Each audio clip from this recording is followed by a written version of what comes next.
السلام علیکم ورحمۃ اللہ وبرکاتہ۔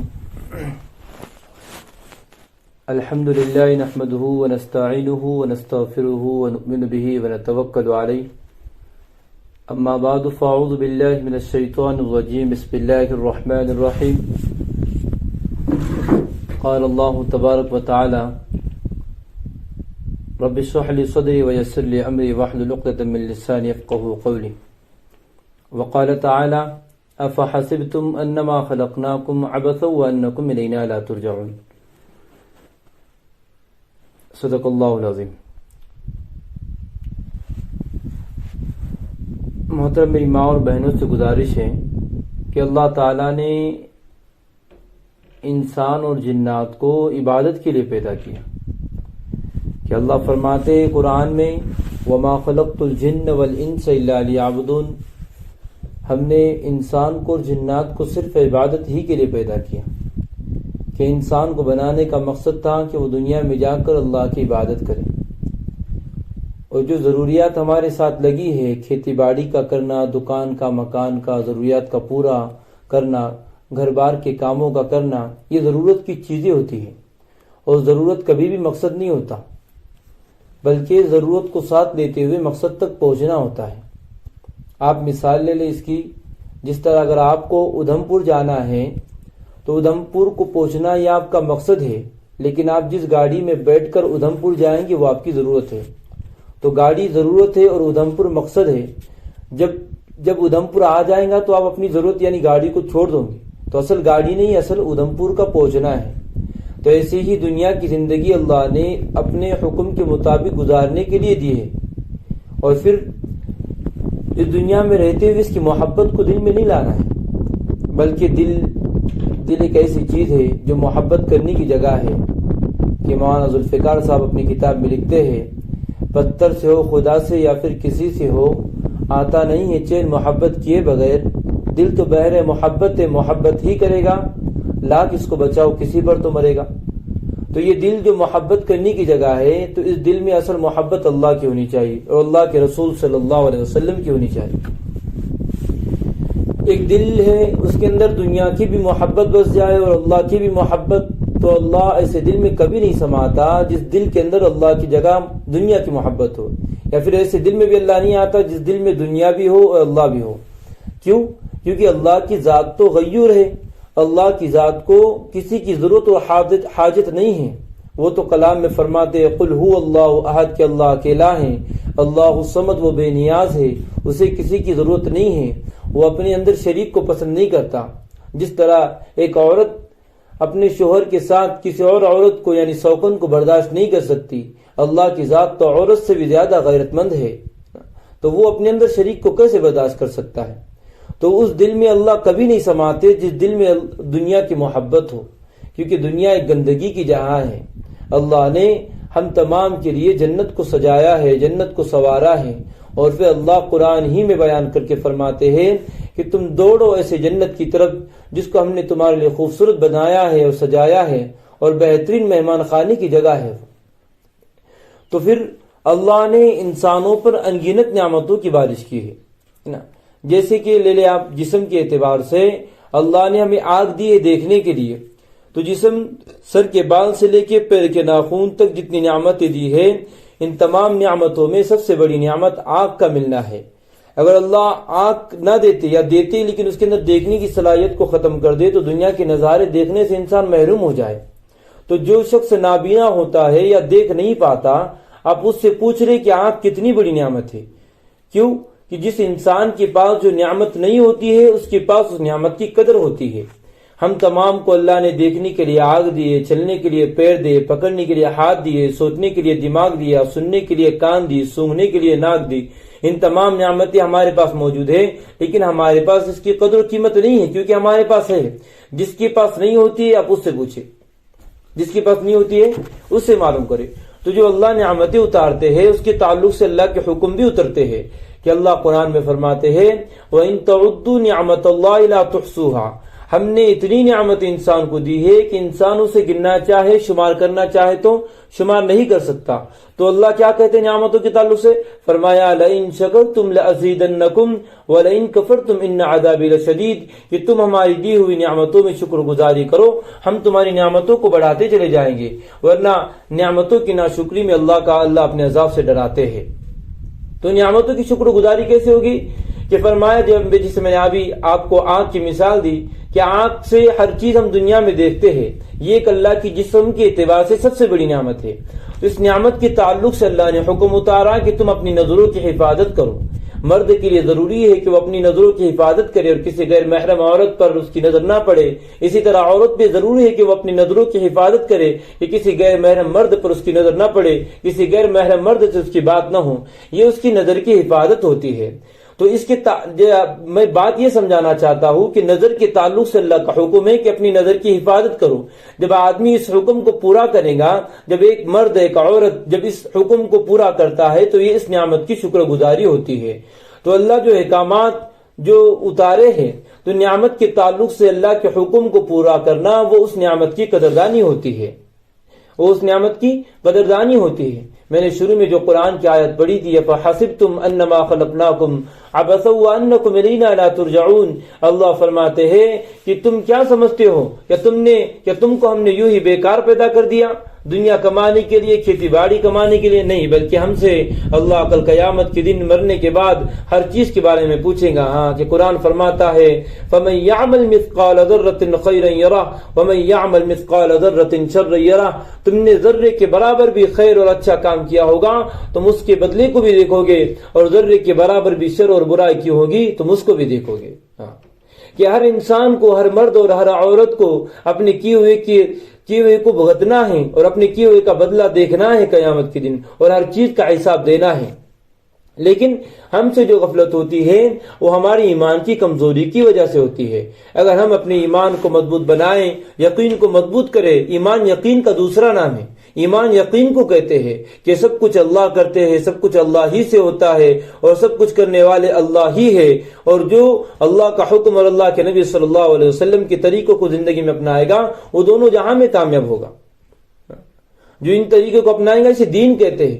دین نام ہے اللہ کے حکم اور اللہ کے نبی صلی اللہ علیہ وسلم کے طریقے کا، اس کے مطابق زندگی گزارنا ہے۔ اگر بندے مرد اور عورت اس سے ہٹ کر زندگی گزارے گا، غفلت میں جائے گا، تو اس سے تو قیامت میں اللہ پوچھے گا۔ تو اللہ قرآن میں فرماتے ہیں قُلْ إِن كُنتُمْ تُحِبُّونَ اللَّهَ، اگر تم چاہتے ہو کہ اللہ تم سے محبت کرے، فَاتَّبِعُونِي يُحْبِبْكُمُ اللَّهُ وَيَغْفِرْ لَكُمْ ذُنُوبَكُمْ، تم اطاعت کرو محمد صلی اللہ علیہ وسلم کی، ان کی بتائی ہوئی باتوں کی، ان کی سنتوں کی، ان کے طریقے کی، انہوں نے جو بتایا ان تمام چیزوں کو اپنی زندگی میں لاؤ، تمہاری دنیا بھی بن جائے گی اور آخرت بھی بن جائے گی۔ اور میری محترم ماں اور بہنوں، اصل تو آخرت بنانے کی چیز ہے، دنیا بنانے کی نہیں ہے۔ اصل آخرت بنانی ہے، دنیا نہیں بنانی ہے۔ اور جب آپ اپنی آخرت کو بنا لے گی تو آپ کی دنیا خود بخود بن جائے گی۔ آپ کو مثال سے بات سمجھاتا ہوں کہ ایک ٹیچر نے اسٹوڈنٹ سے کہا، ایک کاغذ تھا، ایک پیپر تھا، اس کے اوپر ایک نقشے کی تصویر بنی ہوئی تھی، اور اس سے کہا کہ تمہیں اس تصویر کو جوڑ کر لانا ہے۔ اور وہ جو کاغذ تھا اس کے اوپر ایک تصویر سامنے سے تھی اور دوسری تصویر پیچھے سے تھی۔ سامنے نقشہ بنا ہوا تھا اور پیچھے انسان کی تصویر بنی ہوئی تھی، اور اس سے کہا گیا کہ تمہیں نقشے کی تصویر کو جوڑ کر لانا ہے تاکہ نقشہ بن جائے۔ جب بچہ اور اس جو کاغذ تھا اسے پھاڑ کر دیا گیا اس کے سامنے، پھر جوڑنے کے لیے کہا گیا، تو بچہ جب نقشے کی تصویر کو جوڑ کر لایا، اس کاغذ کے جو ٹکڑے جو ہوئے تھے ان تمام چیزوں کو ایک جگہ جمع کر کے جب اس نے نقشوں کو جوڑا اور لا کر بتایا تو استاد نے سمجھایا کہ دیکھو بیٹا، جب تم ایک چیز کو جوڑو گے تو دوسری چیز اپنے آپ جڑ جائیں گی۔ کہ ہوا ایسا، جب اس نے نقشے کی تصویر کو جوڑا تو پیچھے جو انسان کی تصویر تھی وہ خود بخود بن چکی تھی۔ تو سمجھانا یہ ہے، جب آخرت کو مد نظر رکھتے ہوئے زندگی گزارو گی تو آخرت دنیا خود بخود بن جائے گی۔ آخرت کے ساتھ زندگی گزارو گے، آخرت بنانے کے لیے تو دنیا بنانی نہیں پڑے گی، وہ بن جائیں گی۔ اس لیے اللہ کے نبی نے فرمایا، حج عید کے موقع پر فرمایا تھا، آپ عورتوں کے مجمع میں گئے اور فرمایا کہ میں عورتوں کو کثرت سے جہنم میں دیکھتا ہوں، اور اس کی دو وجہ بتائی کہ یہ زبان کی حفاظت نہیں کرتی۔ عورتوں میں چغل خوری کو اللہ کے نبی نے زیادہ بیان کیا کہ اپنی زبان کی حفاظت سب سے زیادہ کرنی چاہیے، اس کو چغل خوری میں اور کسی میں جھگڑے لگانے سے ان تمام چیزوں سے بچانا چاہیے۔ عورتوں کے لیے اللہ کے نبی نے اور اللہ نے قرآن میں پردے کا حکم کو اتارا. عورہ کہتے ہیں چھپانے کو.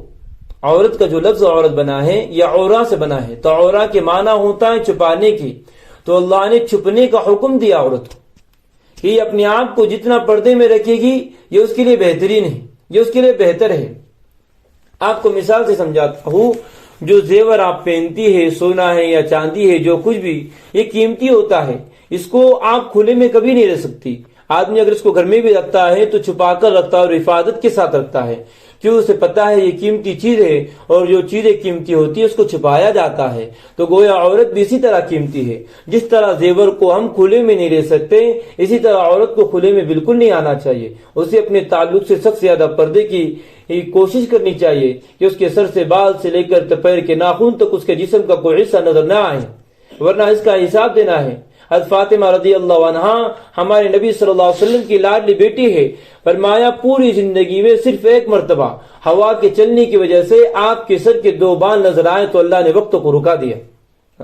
اللہ نے وقت کو رکا دیا تاکہ وہ پردہ کر کے اپنے بالوں کو جھانک لے. تو اس طرح پردہ کر کے دکھایا ہے.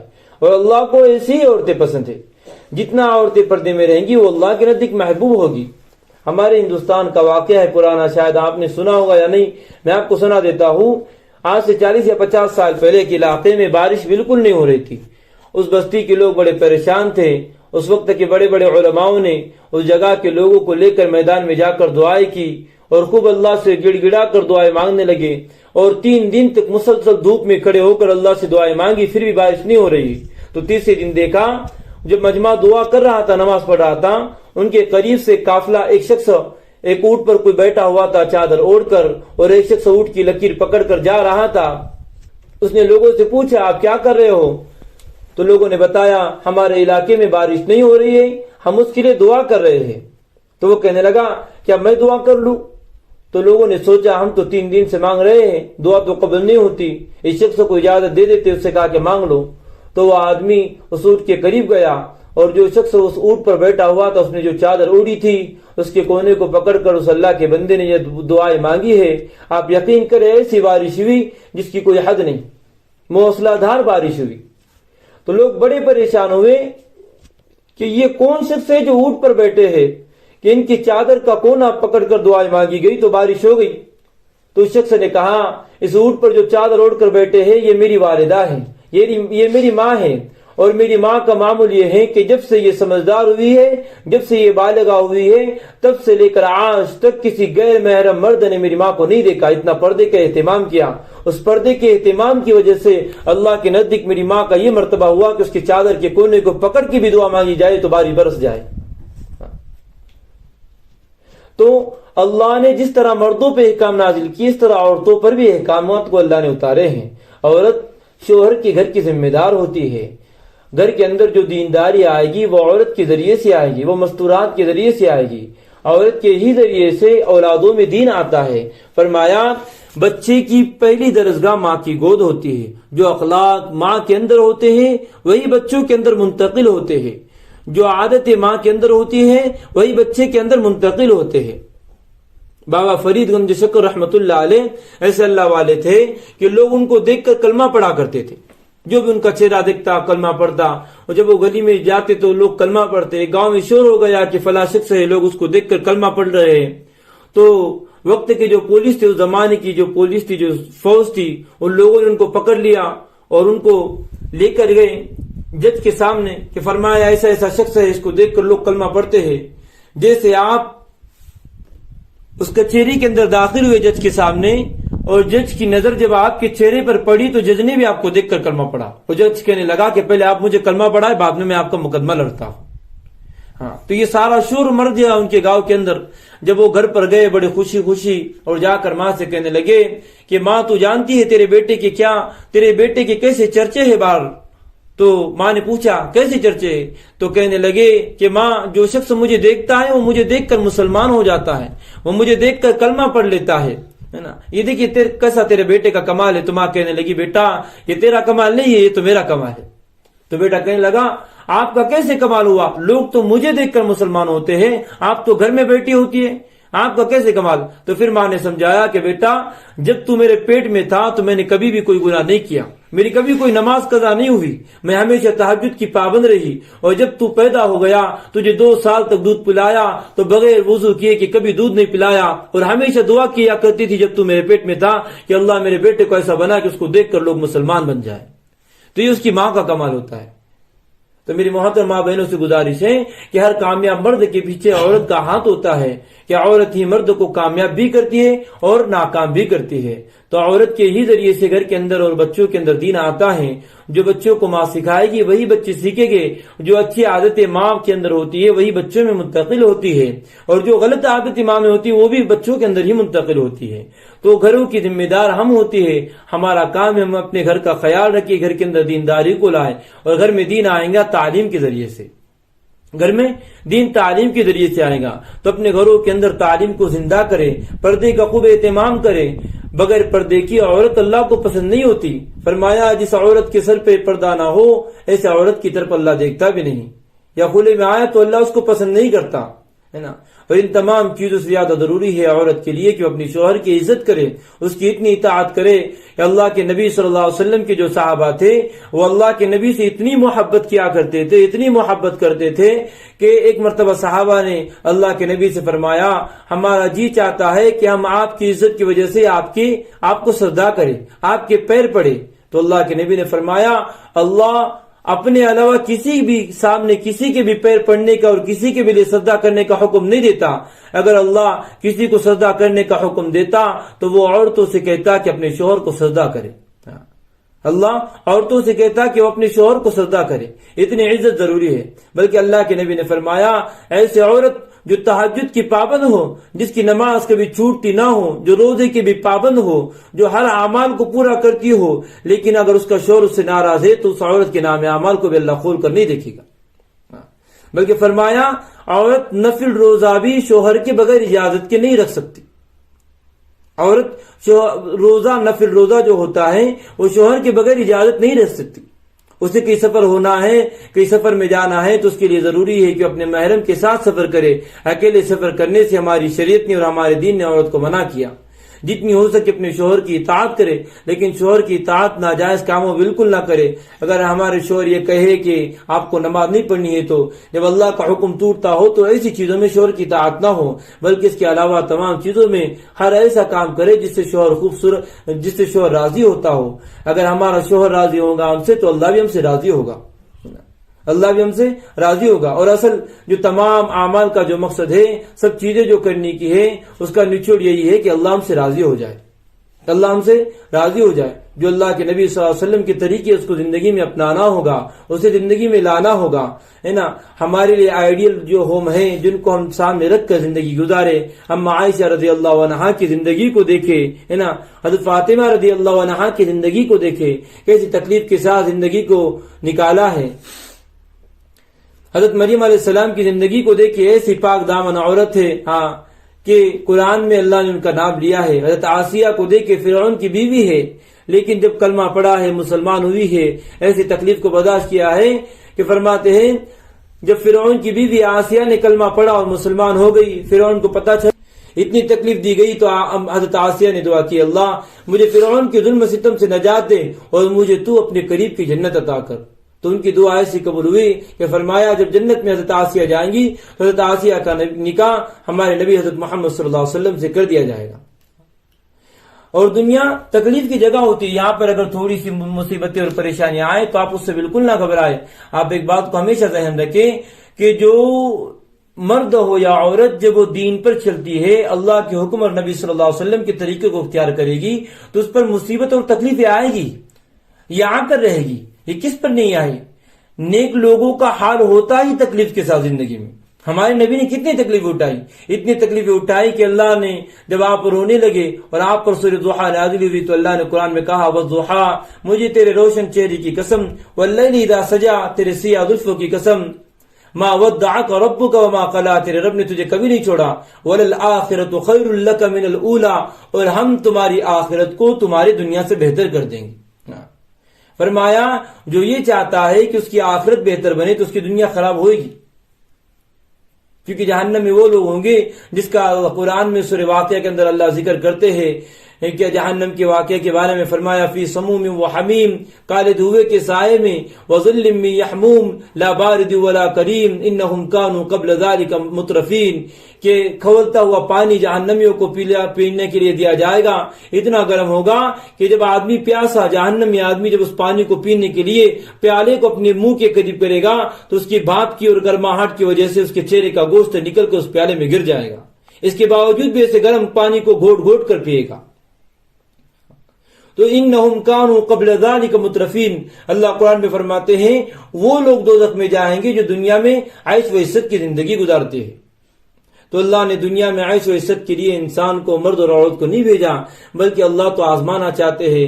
اللہ چاہتے ہیں کہ ہم دیکھنا چاہتے ہیں تم میں مرد اور عورتوں میں کون بہتر عمل کر کے آتا ہے، کون اپنی آخرت کو سنوار کر زندگی کو گزارتا ہے۔ تو جو احکامات اللہ نے مرد کے لیے نکالے ہیں اس کے ذمہ دار مرد ہے کہ اس کو پورا کرے، اور جو احکامات عورتوں کے لیے ہے اس کی ذمہ دار عورتیں ہیں کہ وہ خود اپنے تعلق سے علم کو سیکھے، دین کو جانے، پردے کے اندر رہتے ہوئے، گھر میں رہتے ہوئے، اور نہ سمجھ میں آئے تو اللہ کے راستے میں نکلے۔ جب اللہ کے راستے میں آپ نکلو گی تو آپ کو پتہ چلے گا دین کس طرح سے زندہ ہوتا ہے اور کس طرح سے مستورات کے ذریعے سے گھر میں دین آئے گا، اور جب آپ دینداری کو گھر کے اندر لائے گی تو آپ کے گھر کے مردوں کو اللہ کے راستے میں نکلنے میں آسانی ہوگی۔ کیونکہ میں نے پہلے بتایا کہ ایک مرد کو کامیاب بھی عورت کرتی ہے اور ناکام بھی عورت کرتی ہے۔ جب آپ اپنے گھر کے شوہر کا اور گھر کے مرد حضرات کا ذہن بنائے گی اللہ کے راستے میں اور جماعت میں نکلنے کے لیے تو ان کے لیے نکلنا آسان ہوگا، ورنہ مرد کو اگر باہر لوگ مل کے کتنی بھی ان کی تشکیل کرے، لیکن جب وہ گھر پر جائے گا اور گھر کی مستورات کے ذریعے سے کہا جائے گا آپ کو تو یہ کام کرنا ہے، فلانا کام کرنا ہے، وہ کام کرنا ہے، تو مرد وہیں پر ختم ہو جاتا ہے، اس کی ہمت نہیں ہوتی ہے نا۔ سب سے زیادہ اس کے لیے ٹینشن ہوتی ہے گھر کو سنبھالنا، گھر کے کاروبار کو سنبھالنا۔ کچھ مشکلیں ضرور آئیں گی دین پر چلنے پر، لیکن اس تکلیفوں کو اور مشکلوں کو دیکھ کر چھوڑ دو گی تو آخرت تو بہت لامحدود زندگی ہے جو کبھی نہ ختم ہونے والی ہے۔ ہم اور آپ، ہم تمام کے ذمے ہیں کہ ہم اس کو سامنے رکھ کے اپنی زندگی کو گزارے، پردے کا اہتمام کرے، اپنی نظروں کی حفاظت کرے، ہے نا۔